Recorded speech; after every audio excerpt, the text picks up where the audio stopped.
ஆலயா cotton trending வேட்டிகள் ஷர்ட்டுகள். Kovai Goundampalayam தொகுதி அதிமுக வேட்பாளர் PRG அருண்குமாரை ஆதரித்து இடையர்பாளையம், TVS நகர் உள்ளிட்ட பகுதிகளில் நடிகை விந்தியா வாக்கு சேகரித்தார்.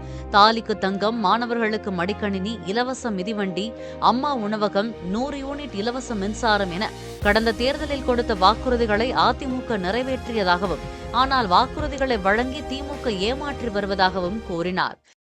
ராகுல் காந்தி எப்படியாவது ட்ரை பண்ணி காங்கிரஸ் கலைச்சிடுவாரு. இந்த செல்வ பெருந்தக திமுகவோட காங்கிரஸ் இணைச்சிடுவாரு. 60 வருஷம் ஆட்சி பண்ண ஒரு கட்சி 30 சீட்டுக்காக 3 மாசமா திமுக காலை பிடிச்சிட்டு தொங்கிச்சு. ஆனா 10 பைசாக்கு தேராத தேமுதிக 10 நிமிஷத்துல பேரம் பேசி 10 சீட்டு வாங்கி பறந்து போயிட்டாங்க. அருண்குமாரை ஆதரித்து அக்ரஹார, சாமகுளம், வெள்ளமடை பகுதிகளில் அதிமுக பேச்சாளரும் செய்தி தொடர்பாளருமான கல்யாண சுந்தரம் வாக்கு சேகரித்தார்.